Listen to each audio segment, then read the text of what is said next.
How do you see that the sector has changed from when you started out to what it looks like now? The changes are like night and day. It all started with walking into that plant as an 18-year-old. Especially as a young woman working in the sector, where I haven't necessarily always had the best experience with. I know you're interviewing me, but do you want to tell any little bit about what you mean there? Tell me about a time that you've really changed your mind about something in the sector.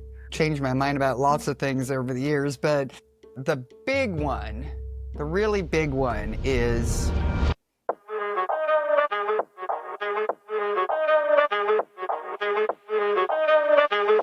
Our guest today is Lisa Goché. To say she knows seafood is an understatement. Originally from Alaska, she's worked across the sector, from getting her hands dirty in processing to contributing to the development of global strategies.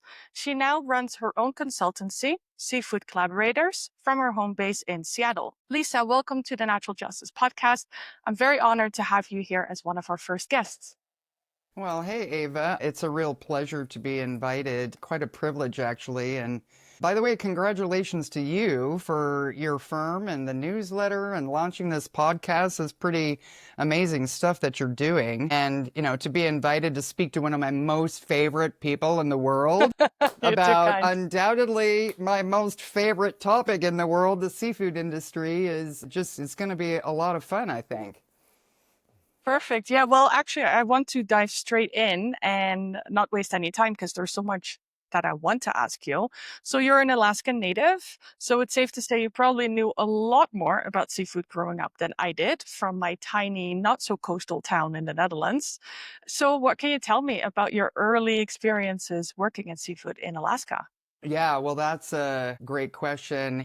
Books have been written on that, so I'll try to be brief. But I mean, like a lot of people back then anyway, I started in the industry to make money for college. So it was a big thing that, college students did in the summertime. So I started out working in a plant in Anchorage, the biggest city in Alaska.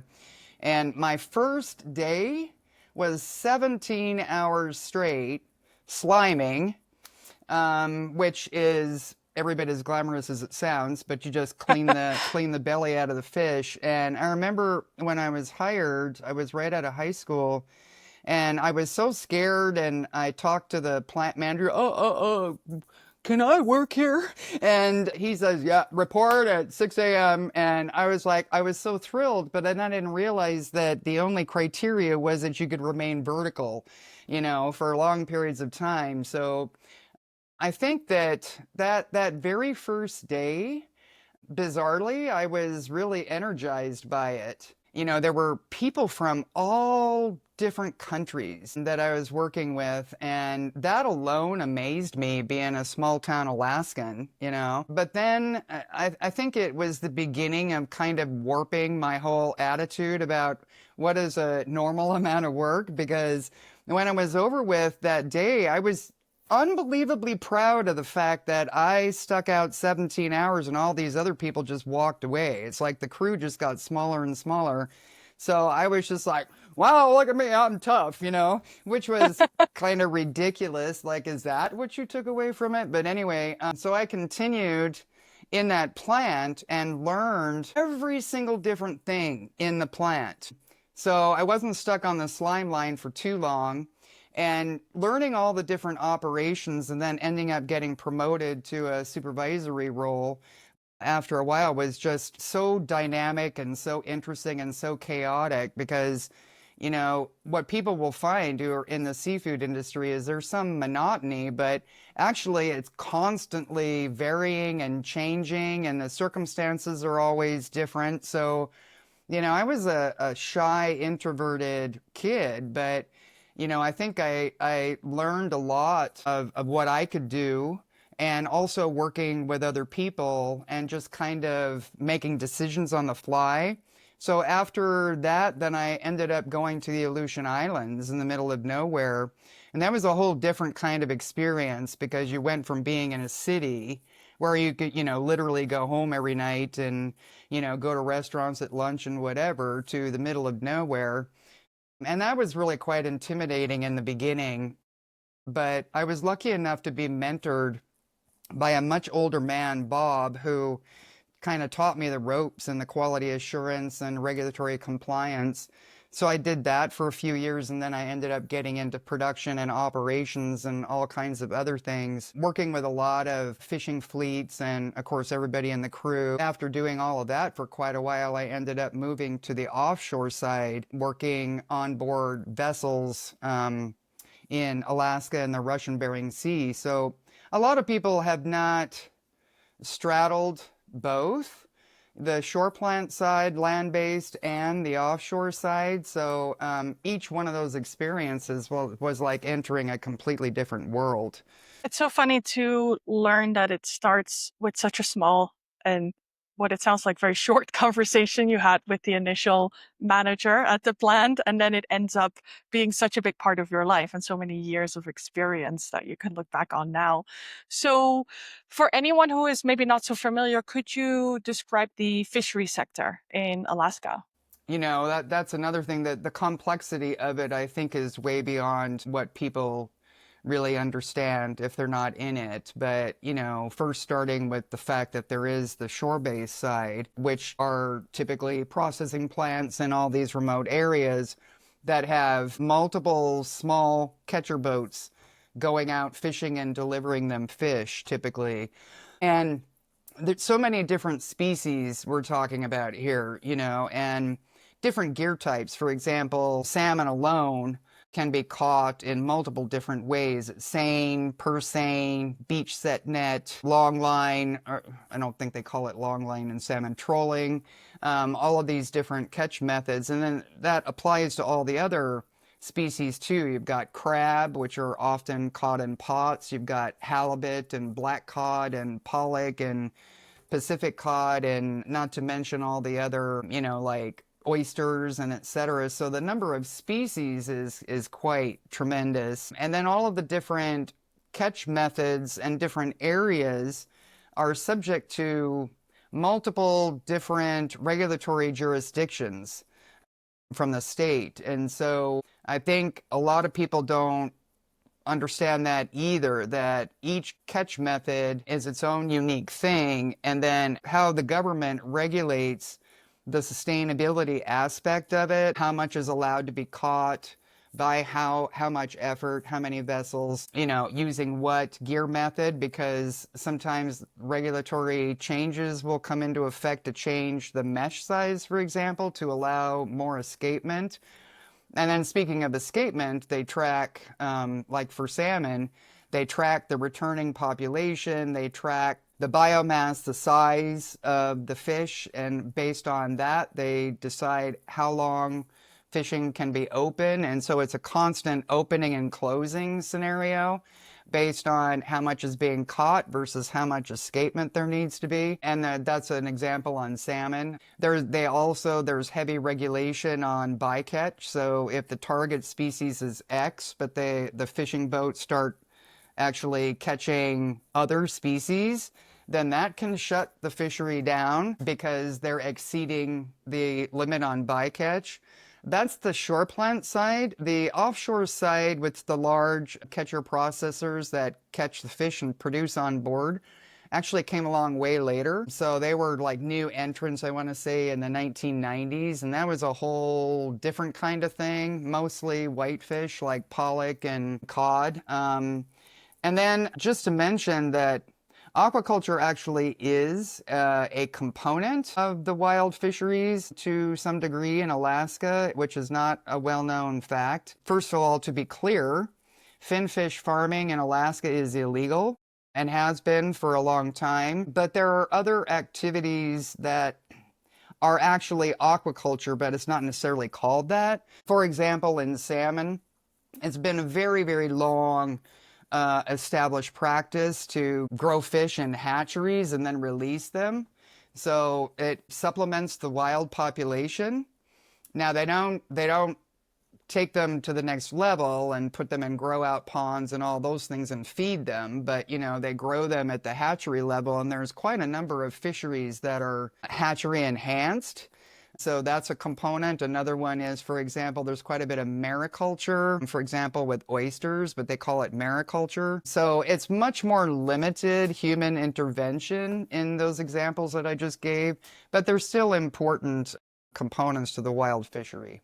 Oh, fascinating. As a lawyer myself, I'm not usually intimidated by regulations, but this sounds very daunting and very complex with all the different methods. And then I know, for instance, with, the bivalves that's in the Netherlands and Germany, always a big discussion as well. Like, are we talking about aquaculture or, wild catch? Thanks so much for explaining that, because I find the Alaskan sector really interesting. And I think it's really quite unique in a lot of ways. A lot of them you just alluded to. I think in the Netherlands or Europe more broadly, we don't really know that much about it. Not beyond the fact that we eat a lot of pollock, for instance. Nowadays, even though we think it's cod that we're eating, but actually it's pollock, because it's such a versatile fish. Just a couple more things maybe to add is that the complexity of the fisheries management by species and by different regulatory agency and different gear type and different regions also means that there's a lot of science that goes into all of it, and there's had to have been a lot of adjustments over the decades. And the other thing that I think a lot of people don't know is that above a certain size, and I don't recall what size that is, but there has to be fisheries observers on the boats. So for the offshore side, and then also on the land-based plant. So in the land-based plant, there's observer coverage 24/7, and they're looking at all the catch records and all the bycatch and reporting it back to the regulatory body. And it's the same thing on the larger fishing boats. There's 24/7 observer coverage to monitor everything that's happening. So it's really quite robust, but of course it didn't start out that way. And if you look at what the sector looks like today, even though you're not in Alaska anymore, you're still not that far relatively, and I'm sure you follow it. How do you see that the sector has changed from when you started out there to what it looks like now?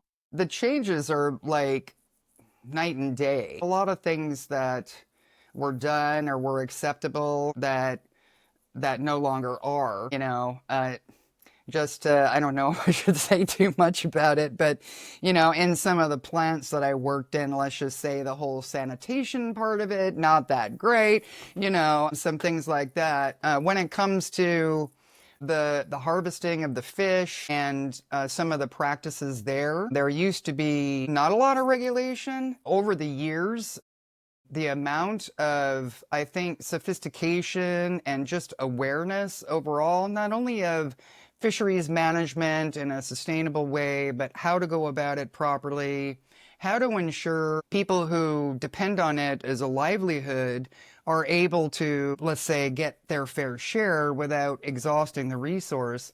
Because some years ago, I don't know about today, but it was the second largest revenue generating industry in Alaska. I don't know if that's still true. It might have fallen to 3 because tourism is pretty high also, and of course oil is number 1. But in any case, I think that there's just been, from the food safety, the quality, the fisheries management regulations, the regulations surrounding the operation of a plant or offshore at the vessel level have just accelerated tremendously. The awareness has grown, the need for responsible practices. Just to give an example, in the early days of when offshore started, when people were catching pollock, it was acceptable in the first couple of years or so for them to bring the pollock on board and then do what was called roe stripping, which was to strip the pollock roe, the eggs, out of the carcass, because that was a super high volume, high value product, and then throw the carcass overboard. And so it didn't take too long before people realized that that was bad, and so they banned it. And then over time, there started to be actually full utilization regulations where anything, the target species that was brought on board or at the shore plant had to be 100% utilized. And then to the point of even where shore plants and the vessels had to install fish meal plants So any of the scraps that could not be used for human food would be diverted to fish meal, so there would be a use for it. So yeah, just tremendous changes and levels of sophistication, I would say. It makes a lot of sense as well. Like, I think maybe 20, 30 years ago, there would have been barely any fisheries that were really had sustainability high on the agenda. So I think it's really interesting that you have this hands-on experience as well, and not just working on seafood from more of an office type role. Do you think having those early hands-on experience have really shaped the path that you've taken since? Yeah, without question. I mean, my degree is in economics, but when I was literally so ridiculous but true, that first day in the plant, I was just hooked like right away, with the dynamic atmosphere and the go go go and the I don't know, just the sheer diversity of all of it, the different operations, the number of things to learn, the amazing people from all these different countries that I got to talk to. I mean, as a kid from Alaska, where are you going to get that opportunity, you know? Mhm. And then working in the middle of nowhere and yeah, real tough environment in a lot of ways, and very often the only woman, and not necessarily being taken seriously. And I think that I had to build my confidence. I mean, when I was first in the Aleutians and ended up having to deal with a fleet of like 30 or 40 catcher boats delivering to the plant, as the person who is responsible for telling them your fish are crap, if in fact it was crap, having to confront when you're like a 21-year-old, some big scary fisherman who, by the way, back then, this is another kind of change, is back then, have somebody get in your face and scream at you and threaten you was not exactly unheard of. So, I really had to learn to toughen up and to show no fear. And so, I mean, I can't tell you how many times I was absolutely terrified, but I had to puff myself up ahead of time and say, do not show it, and then afterwards I'd fall apart, But these experiences taught me how to have confidence. It taught me how to deal with all kinds of different people who, in the end, are actually really nice. Those guys were just trying to intimidate me, but, when it didn't work, we're all friends. And I think it also, because of how fast moving all of it is, it taught me how to learn how to make a decision on the fly and quickly without all the information and not be afraid of making a mistake, because if you made the wrong decision, then you just have to figure out how to fix it. It's not the end of the world. So I think all of that stuff really hooked me into it. And then after I ended up leaving Alaska and working in the larger international global community in aquaculture and feed and being on farms in places like Nicaragua or Thailand or something, or working with all these global initiatives about sustainability and human trafficking. And, it all started with walking into that plant as an 18-year-old and just going like, this is crazy and I love it. I think that makes perfect sense, honestly. I think, there's pride in hard work, and it teaches you to just toughen up, which is helpful for life and other jobs. Like when I was younger, I didn't have access to jobs at processing plants. As I said, I grew up quite far from the coast, but I always worked hospitality jobs, and it would be long shifts for the lowest wage possible you could earn at that age. And you would come home with bruises. You're always exhausted. And I just could not get away from it. Every time I would try and work in a store or something else, I would just, after a week, quit and go back to a hospitality Because job. it was boring, right? Yeah, You exactly. realize that boring is bad. Exactly. And you want to be in this thriving environment. And I think it really helps to just give you a good attitude as well. You know, it's not the type of job where you can have this attitude like, oh, that's not in my job description. No, everything that comes up is in your job description. Whenever you're here, whatever we need, that's your job description. Well, that's exactly right. I mean, to your point about the we made $5 an hour in the plant, and the only way to really make a lot of money was to put in a lot of hours. So, I was all into as many hours as possible, and not in my job description. I mean, that first of all, we didn't have job descriptions, but it, it Also a good it's point. it's like that's like totally not. You do what needs to be done, and so I mean, I was scrubbing the bathroom and doing the laundry and all that kind of stuff to get in the hours. And I think that, it really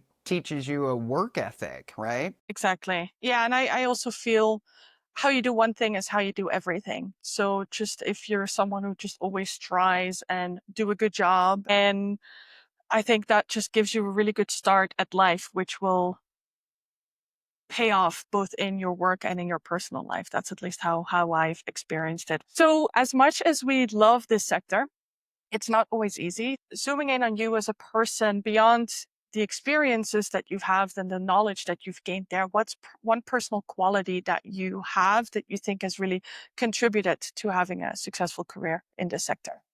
Yeah, good question. Before I address that, I want to also talk about, besides all those experiences on board vessels and in remote areas in Alaska, there's a whole mind-opening, broadening cultural experience traveling around the world, particularly with the aquaculture sector and global initiatives on human rights and sustainability. So, those are gifts that any kind of global industry, if you're lucky enough to be able to travel around to these different places and learn about cultures and about ways of doing things and ways of thinking. There's no greater gift than that because in the end, I think it makes you so much kinder and more grateful and more tolerant because you find out that people are just wonderful and friendly everywhere you go. I just want to make sure to say that. In terms of personal trait or characteristic, I think as much as I was scared and intimidated and had a lot of self-doubt in the early years, I was in a situation where I just had to overcome it, fake it till you make it sometimes, Mm-hmm.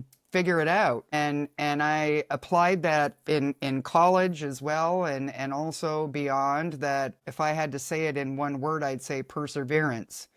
So when confronted with problems or challenges or barriers, put your mind to, along with other people who are wonderful resources, put your mind to not dwelling on whatever the problem or the challenge or the mistake is, put your mind to finding a solution because there almost always is one. And I think when I look at some other people and some of their professional experiences versus mine, I do have to say that that's, in my view, it's a distinguishing factor is unwilling to give up.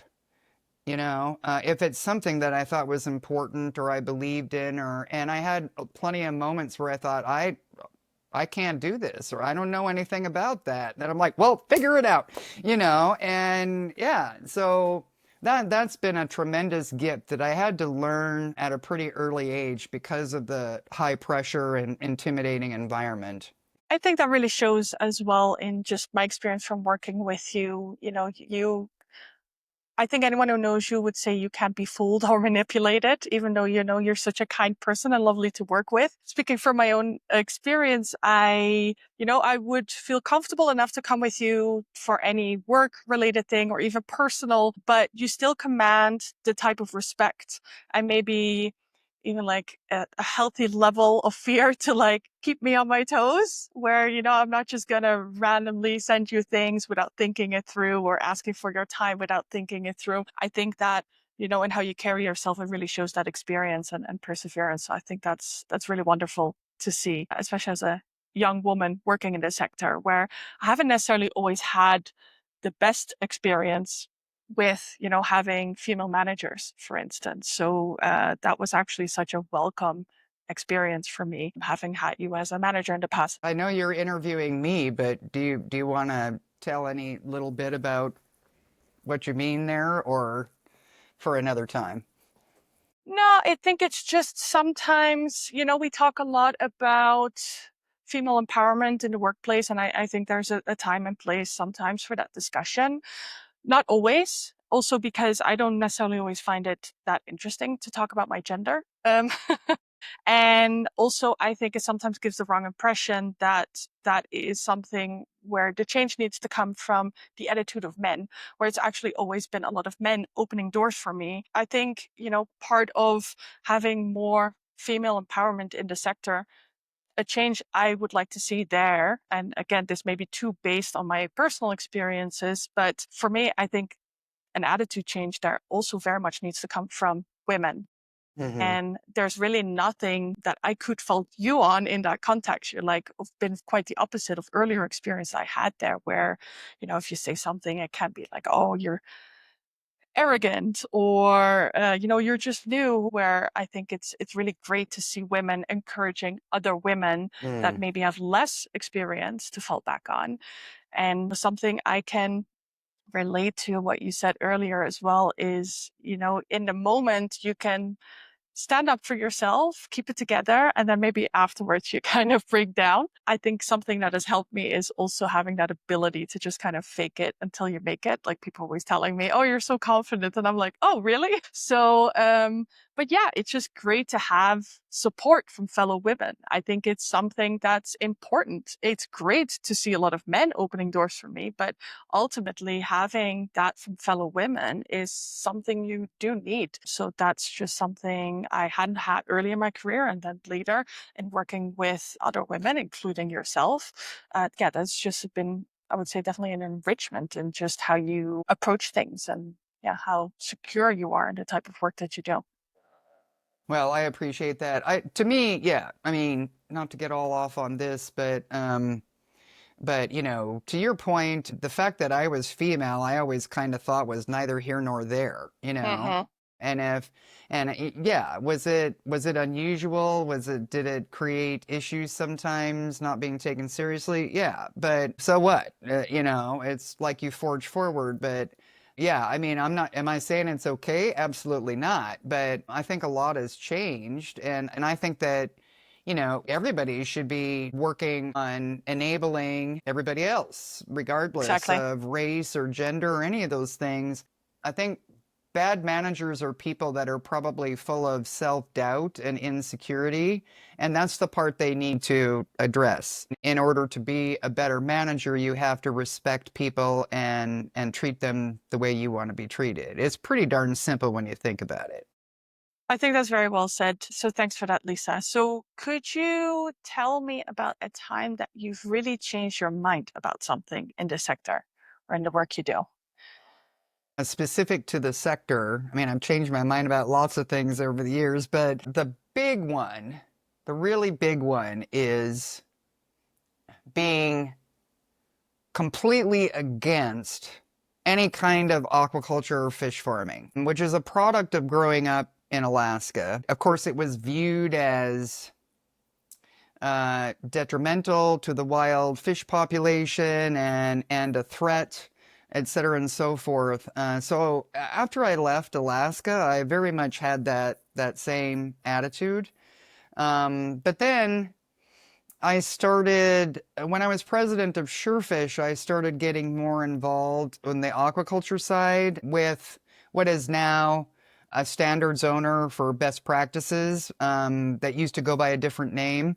And they asked me to help them teach seafood related courses. And that's what opened my mind. When I saw the different communities in different parts of the world and how they were growing shrimp or finfish or whatever in different ways, and how there's a right way and a wrong way, just like really with anything, right? There's a right way and a wrong way.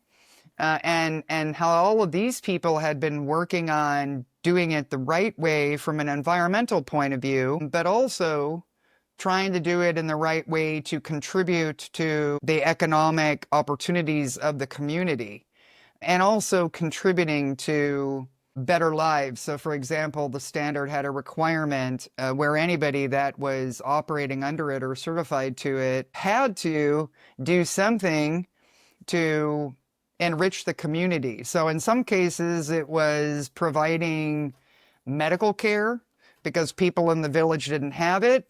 In other cases, it was providing clean water. I mean, this is amazing stuff, right? And so then it dawns on me after a while that not only is aquaculture not bad when it's done properly, but it is absolutely critical to feeding the world with healthy protein options. And so all of that thinking is not only wrong, what we need to do is pay attention to working hard to make sure it's done in the right way, just like wild capture needs to be done in the right way. So that was a tremendous eye-opening experience there that I'm really grateful for. I ask some of my guests what the biggest misconception is about seafood that they see, and actually, aquaculture is pretty much always the answer. It's either a general misconception about its sustainability, or sometimes with specific species that, maybe had a bad rap 10 years ago, and that it's really just takes such a long time to bounce back from that once you've gotten that reputation of being a fish that's farmed in dirty waters with terrible impacts on the environment. Then it just takes a very long time. Building on that, what's one assumption that you've seen people make in the sector where you think there maybe needs to be a little bit more empathy for their perspective? For instance, you've worked a lot for the industry, and they can sometimes be named and shamed. What are some thoughts you have in that context, some things you've seen where you're like, well, maybe you should have a little bit more understanding for the different perspectives? Yeah, or a lot more. Honestly, that's just something that I would say everybody needs to get more of in life. And I would say that one of the biggest misconceptions, well, there's so many, lots and lots of demonization. You kind of hit on it already. There are plenty of people, it seems like, who do not trust wild more than aquaculture. In fact, if it were up to them, wild fisheries would just flat out be shut down. And within that, I think there's a huge misconception fueled by tons of misinformation about how fisheries can and should be managed and how they actually are managed in some places. Now, the thing is there's always bad actors. Any notion that wild capture fisheries cannot be done in a way that's sustainable, I just think is flat out wrong. What I do think is that there are parts of the world where there's very little or no regulation on fisheries management, or if it does exist, it's not enforced. And that's where the improvement needs to be made. And I've worked for NGOs as well. And as you know, pre-competitive collaboration. So I've worn a lot of hats. And I think that social media has driven a lot of situations where if it's something really bad and salacious and negative, then people just love it and they glob on it and they believe it. And I don't get that, because if you're a thinking person, you should approach things objectively and say there's more than one side of a story, and let's listen to other people's points of view. And it's the same thing on the aqua side. A lot of this stuff about feeding fish fecal matter and all of that stuff and mowing down all of the trees and everything, that changed a long time ago. And so there's just so much misinformation out there, or things that might have gone on 30 or 40 years ago that keeps getting recirculated and repeated. Just a lot of demonizing, which is not helpful. And, let's look at the science. It's literally, Ava, it's like, is there an industry or a business on the face of the earth where there aren't good and bad actors? you know? And I mean, let's talk about tech. Tech, you know, everybody would say tech has contributed tremendously to innovation and quality of life, but nobody's going to say that it hasn't caused problems. But are we all running around saying shut it down? Not so much. I just want people to open their minds and get educated and then approach the need for continuous improvement, recognize that tons have already been made. Don't believe every bad thing you hear, get educated, but then let's get on board with responsible and helpful solutions, because you're talking about communities and livelihoods that are dependent on it, number one. You know, and it's not all these huge factories out there destroying the ocean. There is some of that. But that goes back to what I said earlier about lack of regulation and enforcement. But most people that are actually in the industry, they want it to be healthy. They want it to survive. And there's lots of small operations in coastal communities doing aquaculture and wild fisheries where it's an amazing way to make a living and to provide economic opportunity. And economics do matter, right? And the ability to feed the world with a really healthy protein matters. All that matters. Sorry, I kind of went on and on there. When I ask this question, people tend to go on a very passionate story because we care so deeply about this. And actually, what you're saying, it reminds me, a few weeks ago, I saw this sensationalist type of post on LinkedIn from a guy who clearly doesn't know anything about fisheries, and it was about trawling. And I looked at this post and I felt compelled to respond to it. And I said, I'm going to do yourself and myself a favor of just glaring over all of the technical errors you made in this post, and just want to point out one very clear thing to you is, he was talking about trawling, and then his solution was promoting a plant-based diet. And I said, I Mm. have a lot of sympathy for people in the West that manage to stick to a plant-based diet. It's not easy. But you have to understand how privileged that position is, that you get to eliminate certain food groups from your diet. Or, when you get fired from your job, you just find a job in another sector. Not everyone has that option, especially in certain coastal areas where people often would have access to other jobs. There may not be many other jobs. And it really is the one way they can feed their family. And it just really, really bugs me on, not just as someone working in the seafood sector, but also just on a personal level, how you can just be, creating all the sensation and shaming these industries and just completely glaring past that privilege. That just really, really bugs me. Me too. I mean, I would challenge that person.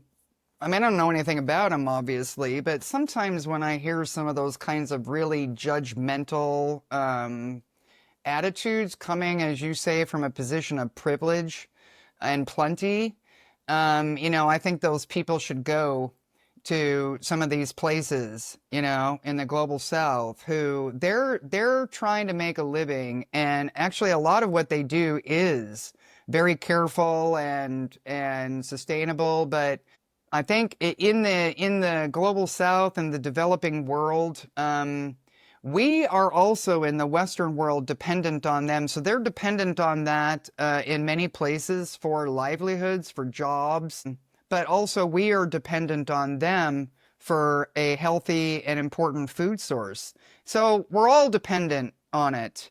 Let's focus on not painting everybody with the same brush. There's a complete lack of acknowledgement of the tremendous changes and positive changes that have occurred, in both the wild and the aquaculture sector. Tremendous improvements brought about partly by economic self-interest, also brought about by scrutiny from governments, from consumers, from NGOs. That's all great. That's all appropriate. But it's this extremism. Can we work on some actual meaningful, helpful solutions here? Yeah, and I think one of the reasons why it bothers me so much is because it's probably not specific to people looking at the fishery sector. I see it almost more as a symptom of a broader bad attitude that we seem to be having right now, where, you have these woke lords that are just sitting in the corner like, I'm perfect, and I'm going to point to everyone else saying what they're doing wrong. Where can't we just acknowledge that we're all always trying to be better people? We're always trying to do better for our environment, for the people that depend on it, etc. Moving on, before I get too riled up, if you are talking to someone who is, a person, good intentions, they want to save the planet, they want to save our oceans, they want to work for an NGO, but they are looking at the industry, for instance, and, seeing how that should transition to a more responsible and equitable sector. Is there any advice you would give this person on how to approach this? I think you and I both have kind of touched on some of it as we've been going along. One of them, do not walk into situations with preconceived notions and assumptions. Erase all of what you think you know and put some meaningful effort towards really trying to understand. Because I'm confronted and contacted all the time by people that say, oh, I saw this post or I saw this video that said blah, blah, blah. Actually, a lot of that is just not true. And then I try to disavow them of that. And I'm not saying, so I just want to make clear again that, yes, I am pro seafood industry, but I'm not pro seafood industry to the point where I think that anything and everything is fine and excusable. We want to preserve the industry, and for the future generations. You can't do that if you don't take care of things and do things in the right way. So, let's just repeat that. If you really want to understand and you really want to make a positive difference, let's say you're going to work for an NGO, like you said, which I have as well, worked for NGOs. Throw away the rose-colored glasses, throw away all of the preconceived notions, throw away the separating the world into good and bad and evil and wrong versus righteous. That is not how the real world works. And make an effort to really understand all the different information, facts, and science behind a lot of these things. And then when you do look to try to improve a situation or work towards solutions, if it's, to your point earlier, if it's an operation going on in the global south, I can't tell you how many well-meaning individuals and global initiatives that have been started in the West that have swooped into the global south, advised everyone that they're doing everything wrong, and now let us show you how to do it right, which on the face of it, right off the bat, is offensive. But then the other part of it is, even I myself, because I spent so much time on farms and in fishing communities and stuff all around the world, a lot of the supposed right way solutions that are developed by some people in the highly developed Western world make no sense whatsoever in the environment in these other countries that you're talking about. And so these solutions that you're bringing, while well-meaning, are not applicable, can't be done, cost way too much money if they can be. So let's meet people where they're at and then learn, understand their perspective, understand their culture, understand their motivations, understand their limitations, understand their goals and desires, and then work together from a position of respect and understanding, and listen to them when they say what they think could be better. Don't dictate to them. And I think it's just, yeah, opening the mind, looking at more than one point of view, and entering things with an open heart, is really what I would advise. But like you said, there's a lot of atmosphere of divisiveness and demonizing and finger pointing, divide in the world nowadays, and that's very unfortunate. But let's see what we can do in our small little microcosm of the world and circle of friends to try to improve that. I think that's excellent advice. And honestly, I think I've been in the sector now for 8, 9 years, and I'm still constantly changing my mind and trying to also deliberately say things more in the sense of, okay, based on what I know now, this is what I think would be a good approach. But as you say, especially, taking a framework from some area and just applying it somewhere else, it's just insulting to say the least. Something I found challenging as well. I've also worked for NGOs, and something I found challenging there is this assumption that just because you work for a foundation or just because you focus particularly on the environmental, that you're already doing a good job. And it's like, "Oh, I'm an environmentalist, so I'm a good person." It's like, no, you still need to be diligent about what you Hmm. do and Yeah. respect people that you're trying to work Yes. with, even though you may not agree with them, or you're trying to improve whatever output they're putting out there in the environment. You still need to respect people. So you run your own consultancy now called Seafood Collaborators. So what kind of work are you focusing on there? I had actually been encouraged by quite a number of people over the past 10 years because, like I said, I've worn quite many hats, stood in the shoes of buyers, producers, importers, NGOs. I finally decided to do it working together with a lot of people that I've known for decades in different parts of the world to really try to bring that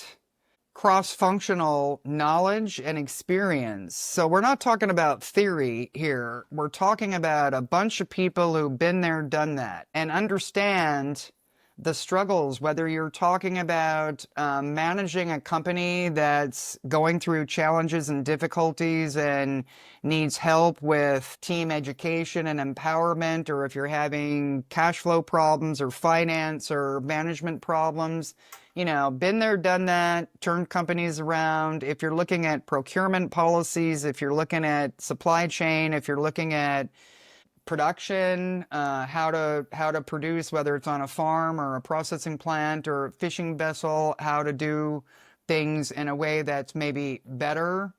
The atmosphere has gotten so complex with more and more standards out there and initiatives and regulations and ever stricter requirements and scrutiny for environmental, for quality, for regulatory, for human rights, all good things. But the pace of it is, I think, too fast for some of the smaller organizations out there who can't afford to hire a team of, a whole big team of attorneys and whatnot to keep up on all of this. We just want to help people and help businesses and train and help them go to the next level, help them continuously improve, and help them solve problems in an efficient way. So I think that's our main focus with Seafood Collaborators. Yeah, that sounds great. So in this chapter and with the work with Seafood Collaborators, what would success look like for you? Where do you want to take this? First of all, and I know everybody says this, but this is for real, making a positive difference. I mean, I and my team, the amount of conviction that we have for this deeply fascinating industry that brings so much benefit to the world, we want to grow the awareness of that, but we also want to, as I said, help individuals and companies who may be struggling, who may be confused or need to improve things. We want to help make that positive difference. And ideally, we'd have a bunch of clients around the world that occupy all different parts of the value chain, a mix of NGOs and, on the ground farmers and fishing groups and retailers. I don't know, just continue to work towards trying to make a positive difference for seafood advocacy and for business success and improvement. Excellent. Yeah. So for anyone that would like to check out more, there's a lot of really great information on the website of Seafood Collaborators. So you can go to seafoodcollaborators.com. I highly recommend it. So wrapping up our conversation today, sadly, I wanted to ask you to take it one step broader and think, what do you think success should look like for the seafood sector as a whole? It's just a few words to describe a lot of work that needs to be done, but I want to see it grow. I want to see the supply of sustainably done wild seafood grow. I want to see the supply of sustainably, when I talk about sustainability, I'm talking about everything. I'm talking about environmental, I'm talking about human rights and dignity business ethics, but also the economic sustainability. Because very often, I feel like, and this is one of the things we're trying to impart on people, is that having a successful, profitable business can be very much aligned with and intertwined with a business that does things ethically, sustainably, and responsibly. That the two are not separate. They should not be separate. And I know this from absolute direct experience. So when people tell me that, growing, first of all, being profitable is not a bad thing because it's how you keep people employed, and provide goods and services to the broader community, but they should be intertwined as business success together with ethical, sustainable practices, period. And to your point earlier, I think most people want to do things the right and the ethical way. Sometimes they need help to know how to do that. And so I would like to see the industry grow. I would love to see people eat more seafood. I eat it like 5 times a week, but, eat more seafood, but also get educated, stop demonizing, just in general, but, people in the sector specifically, throwing grenades when you don't know what you're talking about. And if you really do want to make a positive difference, then get educated and get on board with practical, productive solutions, because throwing grenades doesn't help anyone. Thank you, Lisa. Thank you for sharing your experiences and also for all the support you've given me personally over the years. I hope we will continue our conversations and working towards a responsible and equitable seafood sector together, in part by supporting the actors with real solutions, emphasis on real there, as you mentioned earlier. So thank you so much. Thank you, Ava, very much. Thank you for listening to the Natural Justice Podcast. If you've enjoyed this episode, don't forget to subscribe on whichever podcast platform you're using. Not only does this support our channel, it also makes sure you never miss an episode. If you'd like a little more from us, you can sign up for our newsletters via the link in the description or by visiting naturaljustice.nl.